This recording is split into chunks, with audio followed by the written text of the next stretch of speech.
There's going to be timestamps in this video. Use them.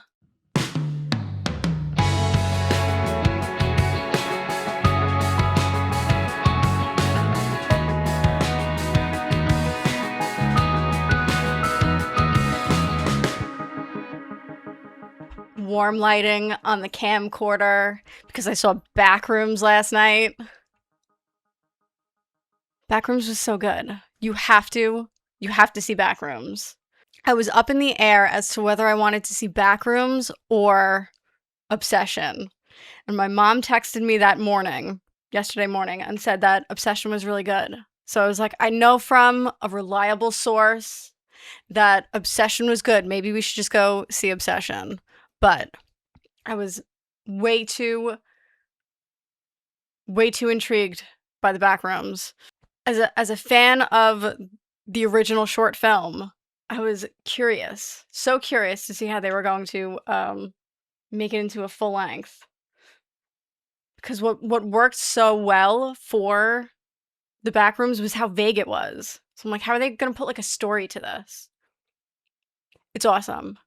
And I was so worried about how Kevin was going to feel about it. And he looked at me when it was over and he said, 10 out of 10, batshit crazy, off the wall. And I said, yeah, it was. But like, not too much. Like, I'm really not into David Lynch. I know. I probably should be, but I'm not into David Lynch. It was a touch Lynchian, but not overly so. So I loved it. No spoilers, but it was an A24 film, A24 horror film, and there were no naked old people. So we'll be thankful for that. We'll talk about why this video took so long to get out. It's completely unimportant and uninteresting, so don't like look into. There's nothing to look into, okay? We'll talk about it later. So the last time you guys saw me, I said I would be discussing the photo album by Death Cab for Cutie and the movie 1 Hour Photo. And we'll get it out of the way right now. The photo album is what we call a first time, last time.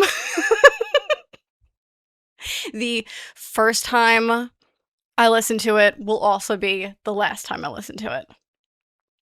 It's really not for me. But what it did do, you know how on Spotify it'll play like the radio after based on the album? The photo album reminded me of how much I freaking love Carnivas by Silver Sun Pickups. Three Seed came on after, and I was like, well, I know what I'm listening to next. So I've been listening to that a lot lately. The thing about the photo album by Death Cab for Cutie that I do not like is that it's like emo folk music. So you know how in folk music, they like what the lyrics are saying take precedence over how they sound in context with the song? Like very storytelling. I would rather read those lyrics as a poem. If I read them as a poem, I would think this is great. I love this story. But I would rather my lyrics made absolutely no sense, but sounded good in context with the song. So I think I heard somewhere that Chris Cornell once said that the lyrics to Black Hole Sun mean nothing. They make no sense. But they sound good in the song, and it's a perfect song. Black Hole Sun is a perfect song. Don't tell me it's not. No. And I know Death Cab for Cutie can make a perfect song, because I Will Follow You Into the Dark and I Will Possess Your Heart they're perfect songs. So I know that they can do it, but this album was so not for me. But I will say, in the spirit of this episode, the new Death Cab for Cutie album came out the other day, and I listened to it, and it's a great album. I would listen to it again, and I would do I would do the Death Cab deep dive. I would listen to their full discography at least one time, you know? A lot of new music came out recently, and I think the new Seven Dust album is really good. I'm always worried when an older band comes out with a new album because sometimes it just sounds like a new album by an older band. Like I don't know how else to describe it. The new A Perfect Circle song just sounds like a new song by an older band. It's not bad, but it's like it's not it's not fresh, you know? It's not hot. The new Mastodon song kind of just sounds like a new song by an older band, but it's it's okay. The wound is still fresh for me when it comes to Brent Hines, that it's just like it's hard. It's hard for me to listen. But I'll give it a chance cuz I do love the other guys. I do. I love the band. But the new Seven Dust album is really good. It's really good. It's what I would say it's solid, you know? And I think they take a lot of inspiration from newer bands so that, you know, they don't fall into that trap of sounding like an old band with a new album. There's a song on the album called We Won, and it's a straight up Vola song. I don't know if you know the band Vola. They're Norwegian, but it's kind of fresh for them. It's also that song is also that Miguel song. Even when the sky comes falling, even when that song, it's the same. This band called Port Noir, and they just came out with a new album. They're Swedish. For the longest time, I thought they were French. I was like, Port Noir, Black Door. I took French in high school, but it's good. It's not as good. They have an album called The New Routine. That is, I love that album. It is so fun. It's like party metal. If you like Rage Against the Machine, if you like Royal Blood, it's like that. Fun but heavy. The band Static Dress just came out with a new album. I love it. I've only listened to it a few times, but it's really good. If you like My Chemical Romance or AFI, you'd like that album. And I listened to there's a band called Elder. The new Elder album is really good. I only listened to that once, but it's really good. And I love the album cover. Okay, 1 hour photo. 1 hour photo is what I worry all my viewers are like. Robin Williams plays Sly Parrish, and he works at a photo lab in a Walmart type store. And through the photos of one of the families, the Yorkin family, he becomes obsessed with this image of the perfect family while he's developing their rolls of film. It wasn't until I watched the movie that I realized that, like, back in the day, we just had strangers looking at our family photos. But now with the internet, it's like it's even worse. Talking about this movie on a video that I'm going to post on the internet is incredibly scary. It makes me almost want to quit. And Sly prints out extras of the family's photos, extra sets so that he can have them. And he puts them up in his apartment. He's got this huge wall of all their family photos. And at first I thought he was obsessed with the wife. I thought he was obsessed with Nina, but it's the family.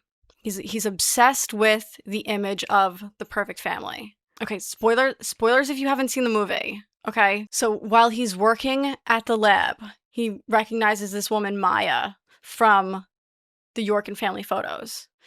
And when developing her photos, he sees pictures of her and Will Yorkin, the husband. They've been having an affair. Sly's image of this perfect family is tainted, and his world just falls apart. And he gets fired from the lab when his boss finds out that he's been printing out extra photos that can't be accounted for. The pictures in his apartment. So, knowing he's going to get fired, he plants these photos of Will and Maya in the photos he developed for Jake Yorkin, the son. And he walks out of work for the last time, and he goes and takes photos of his boss's daughter in the front yard playing. When he brings the role in to get developed, they call the police. Rightfully so, they call the police on him. And he's leaving the store, and he takes a hunting knife.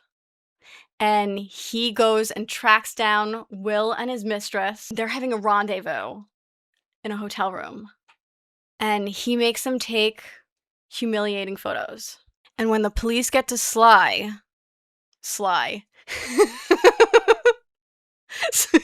yo, Adrian, when the photo,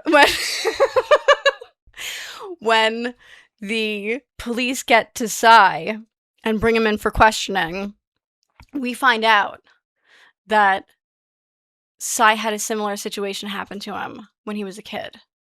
That his father made him take similar photos. And he did not have the perfect family, like the one he envisioned for the Yorkin family. And the big reveal at the end is that Cy did not take these photos. When he asks the police officer if he can see his photos, he lays them out on the table, and they're all of things that you would see in a hotel room. He's got, pictures of the sink. He's got pictures of pillows on the bed. If I found out that my husband was cheating on me, would I want him to be taught a lesson? Maybe. Not that bad. Not that bad, but maybe. I like how it all panned out. I watched it twice, and Kevin watched it with me the second time, and he actually said that it was the longest hour-and-a-half movie. I still think the longest hour and a half was the Jake Gyllenhaal remake of the movie The Guilty. The original makes my list of good hour-and-a-half long movies on Letterboxd. Now, I said in one of my last videos when I watched both Insomnias that I felt like I was gypped a Robin Williams performance because he's so good in the Christopher Nolan remake, but I did not like it. I did not like that movie as a whole, but I thought he was so good. And what I thought was interesting is that both 1 Hour Photo and the remake of Insomnia came out in 2002, with 1 Hour Photo being filmed first. 1 Hour Photo was shot from October 2000 to January 2001. And Insomnia was April 2001 to June 2001. So that I thought was interesting. 2 psychological thriller kind of films in the same year from a comedic actor. Also interesting, Mark Romanek. I couldn't figure out how to pronounce his name. He's the one who wrote 1 Hour Photo and directed it. And he is known for his music videos. What did he do?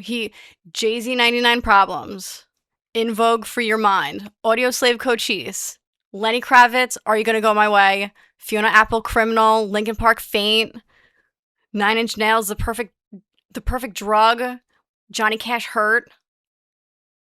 You can see his work with music videos in the movie, especially in the part there's the dream sequence. Normally, I'm not into dream sequences. I think they interrupt the flow of any movie. The one in that movie, so the girl in Backrooms, she's a Norwegian actress. I'm always talking about how Scandinavian stuff is the shit. Worst person in the world. That has that drug scene. Not my favorite. Dream sequences and drug trip sequences are never my favorite. But the one in 1 Hour Photo, it was quick. Give me something quick and kind of creepy and be done. I don't want Kevin Finnerty scenes. Mark Romanek, he he approached Trent Reznor to do the score, and the studio said, "Go with a real composer." And Trent Reznor ended up using what he was working on for the Still EP, which I listened to, and I don't like it. I can see how the music would be really good for a score, but it was not good for um, the EP. I did not like it. I also thought the Backrooms had a really good score. It says Mark Romanek was inspired by 1970s films about lonely men, like Taxi Driver, and Jack Nicholson was approached to play Psy, and he turned it down because he thought it was too similar to his character in The Shining, which I really don't think it is. I also, something about that film, the film was shaky. I kept thinking that the picture was shaking, and it made me really dizzy. And I don't know if it has anything to do with the fluorescent lights or the means by which I watched. I watch movies by means, if you know what I mean. This is a satire channel, you know that, right? Um, okay, now I've been doing these videos, I've been calling them double feature diaries, where I check out an album and I check out a movie.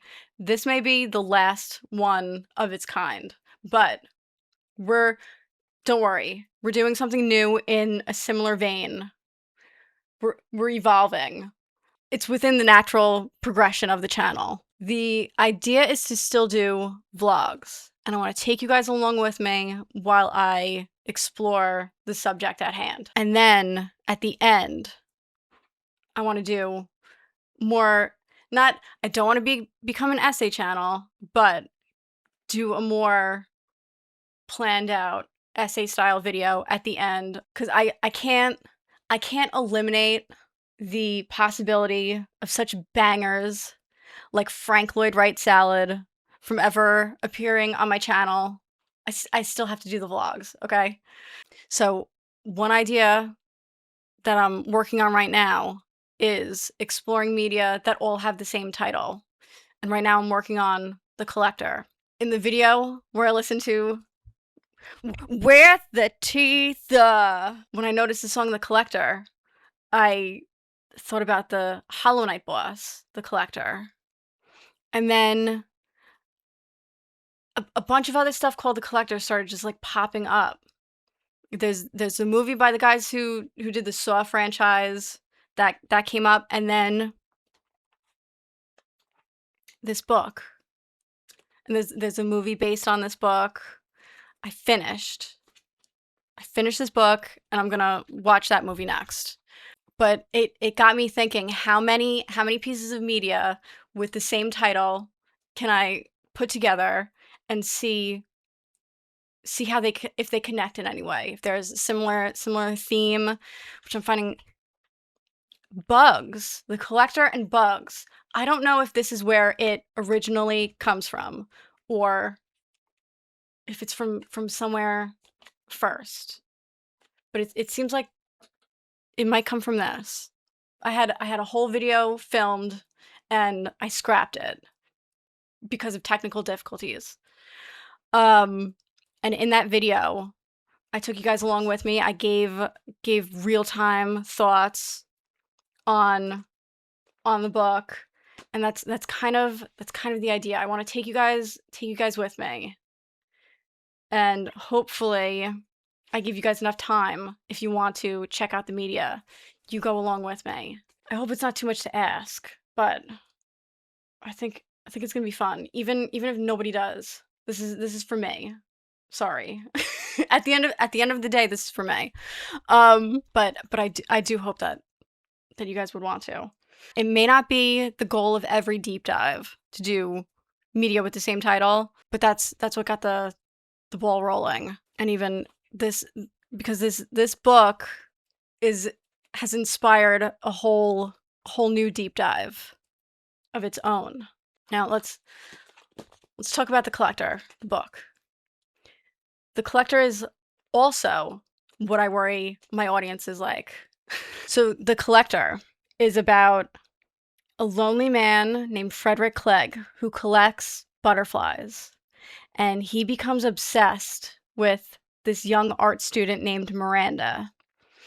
And Frederick wins the pools, which I'm pretty sure is UK talk for football gambling. And it's actually with his earnings from the pools that he's able to kidnap her and keep her hostage and use the money to not have to do anything other than be her captor.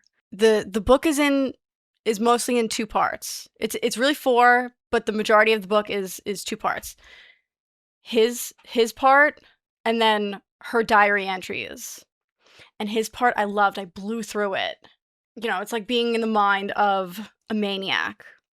And he's so creepy. He's one of the creepiest because in a way he's so banal that you would maybe think that in the outside world he wasn't scary at all. He's so regular, but in reality he's really really scary. But I loved his part, and when I got to Miranda's part, I was so excited. And then it it was a little bit hard for me to get through her part because mainly I was excited to hear her perspective on things. That it's like, okay, we heard from the bad guy, now the good guy. Let's hear what she has to say about everything. There is a lot of that. But there's also a lot of talk of about other things. I feel like I have complicated feelings about it.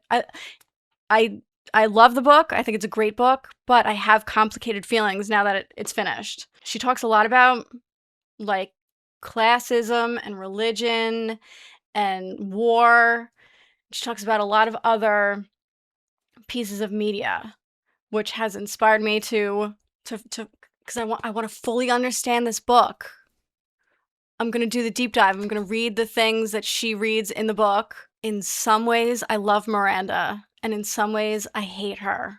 She reminds me of me when I was a college student. Like, she knows better than everybody. So, in this book, she reads The Catcher in the Rye.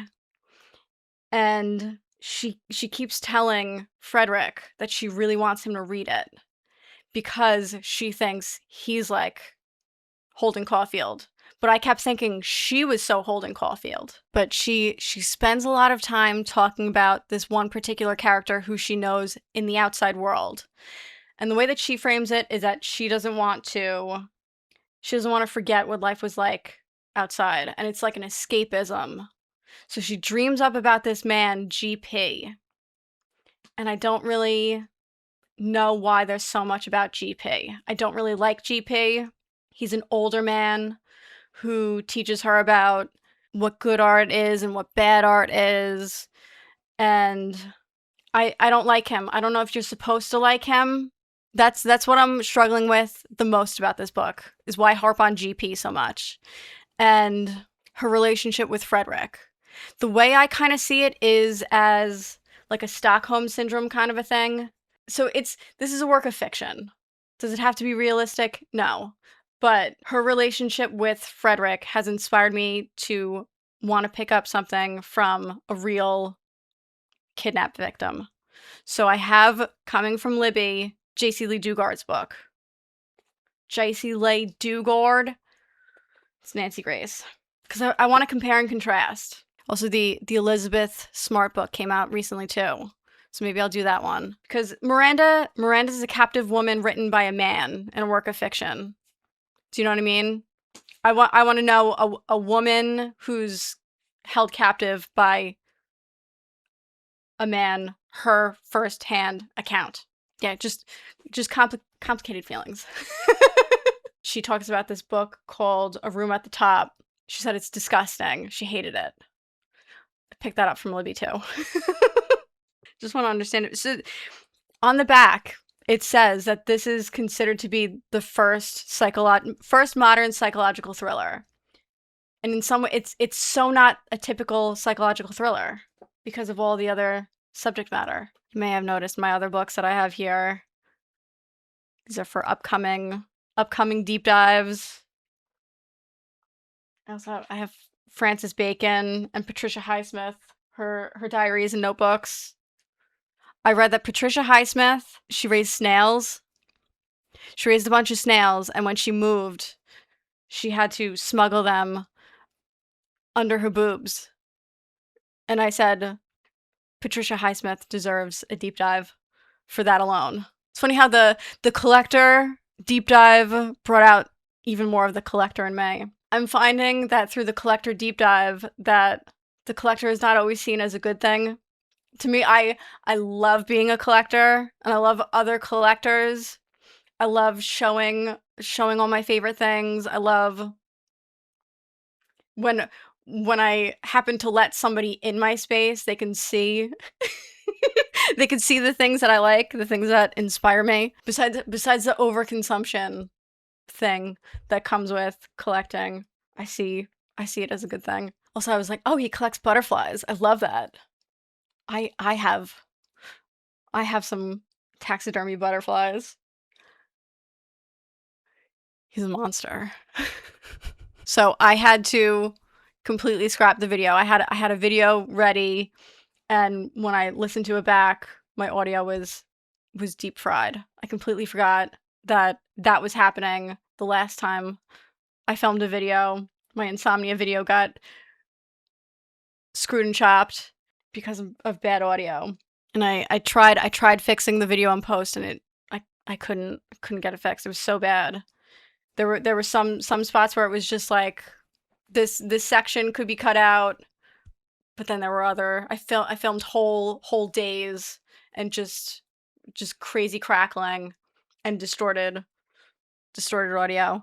So this is a test to see if everything's working the way that it should. So if you're hearing microphone audio, it means everything is going well. If you're not, things are not going well. But I thought at the very least we could have cozy camcorder footage. And actually I like the audio from the camcorder better than from my iPhone. I don't know, it could just be because it's got the nostalgia aspect to it. All of my equipment has been acting up. My ring light broke. Well, the cord. I have a new cord coming. Hopefully that is gonna fix it. I think it may have been since I started running OBS and trying to do Let's Play videos, and I hooked up the Switch, that all my stuff has just been like not working the way that it should. And OBS is not that easy. I do not like it. It almost feels like too primitive. It doesn't feel intuitive to me. And every time everything was like disconnecting, I had to unplug and there's been so much unplugging and plugging back in. I think I'm giving up the Let's Plays. My dreams of being a Super Mario 64 speedrunner have been officially squashed. Yeah, I think I have to just give my setup a little bit of a redo. Nothing crazy. I'm not gonna, I would, as much as I would love to have a whole new like ergonomic setup, just have to like redo my wires and dust and clean up a little bit, because this is more of a fire hazard really than a than a desk setup. I've been running over all my wires with my desk chair. I'm wondering why my shit's not working. I changed the wire on my microphone. I use Cakewalk. Cakewalk was also just like not working, so I don't know what it is. But just, it's to usher in the new era of the channel. We'll do a clean slate. I had this segment in the video that I had to scrap, all about how every year for the past like 4 or 5 years, I've been naming every summer, giving every summer a theme. I can't remember where it started, like, because before Brat Summer was a thing, I was calling things a blank summer. The first one was the year that Kevin and I got married. My wedding dress was strapless, so I wore tube tops all summer so I wouldn't get a farmer's tan. Which did I end up with a farmer's tan for my wedding anyway? Yes. It's one of those where somebody wants to do something spontaneous and you really don't want to, but you don't want to be a wet blanket. So I was like, all right, yeah, let's go walk the boardwalk. spontaneous walk the boardwalk. And I ended up paying for it. Doing something that should be fun, and I ended up paying for it with a farmer's tan for my wedding. But I also, those sunglasses, those Ray-Ban sunglasses that you guys see me wear, I bought those that summer, and they're totally J-Lo vibes. So tube tops and those sunglasses, it was a J-Lo summer. And I participated in Rat Girl summer. Snack plate summer was in there at 1 year. And last year was supposed to be swanky summer. I wanted swanky summer. And swanky summer did not happen. But this year I'm deciding a zen summer. It has to be a zen summer. I have to. And do not mess with my zen. If you mess with my zen this summer, I'll lose it. I have to have a good summer. This summer has to be good. So selfish. I want to have a selfish summer. I'm sorry. The summer's for me. It's fun. I did the warm lighting for the Backrooms, but it's giving zen a little bit for the, you know, zen summer on the channel. Yeah, so I took some time to make my comeback, and I had technical difficulties that extended my time between uploads. So that's it. You don't have to worry about anything. Practicing my zen in the meantime. And I didn't love that video anyway. So, but the only thing I miss my real-time updates with the book. But maybe this more concise sit down. It's a little bit scripted. Hopefully you can't tell. It's a little bit. I had bullet points. If you like this format, let me know. If you like the, let me show you. Let's do a little. See, here's the only thing that we're losing with the camcorder is if I'm going to show you guys art, it's not going to be the best quality. That's the only thing that I think is missing. Otherwise, I would use this all the time. So I did this sketch. I'm usually not a sketcher. I don't do sketches. But like it jogged my brain, so I think I have to start doing that. I don't know why I have this thing that sketching is a waste of time. I also think it's like a waste of material. I hate to waste good paper. I don't like drawing on bad paper, and I hate to waste good paper. But I quite like how this came out. And I actually, this is the first thing I drew, and this is a swan. And then I started drawing a butterfly. And butterflies I have a really hard time getting symmetrical. So I erased it, and I'm like, let's do another face instead.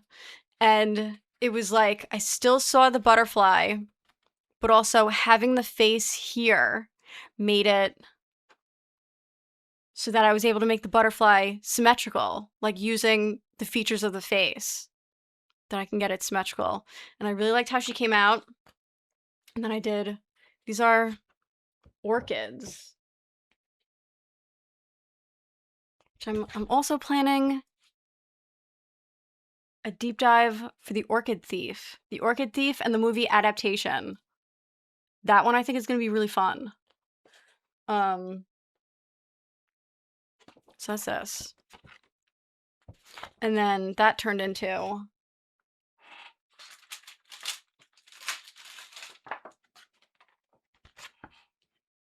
this. This is what I'm working on, inspired by The Collector, the book. This is Miranda in my mind.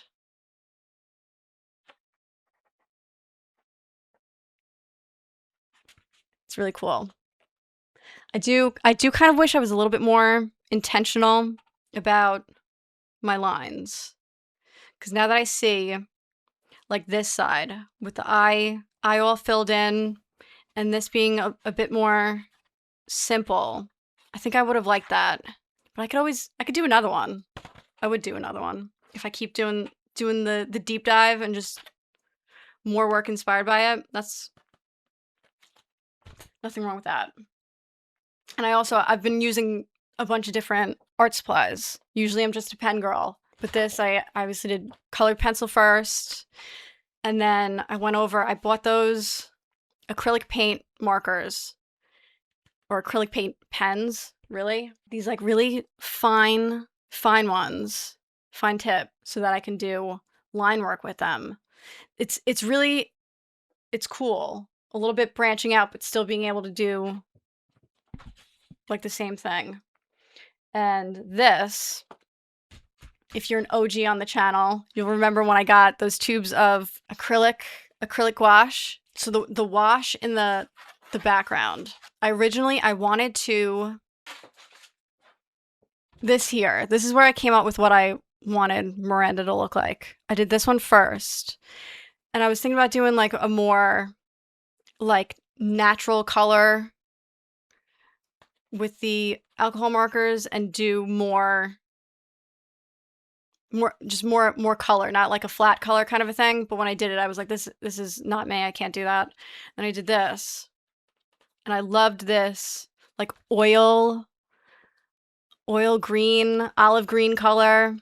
So that's really what I wanted to do in the background. But if you can see here,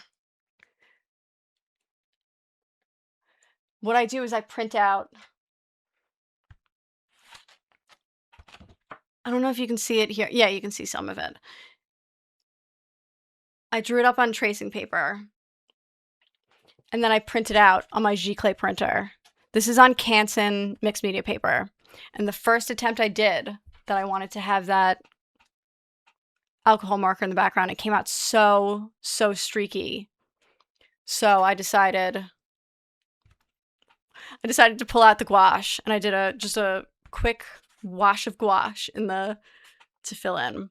And then alcohol marker over it where any of that green color is, and then the acrylic paint markers.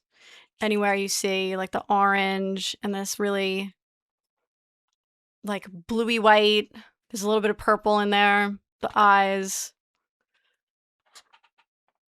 is the acrylic markers, and then the black is regular pens, the fine liners that I like.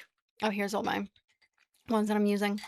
I've been really liking, so Micron is always like the go-to, but I've been buying Microns and they're so dry, or they dry out really fast.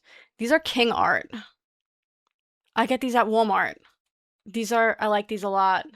So that's that. Hopefully, we'll do the deep dives. I'll show you. It's not too different from how the channel has been, but okay, I think we're all caught up now. Let me know your thoughts. Let me know if you plan on reading the book, watching the movies. I hope you will. And I hope you would consider liking, commenting, and subscribing. It really means a lot to me if you made it to the end. This one might be really long, podcast style. Yeah, let me know. Love you. Bye.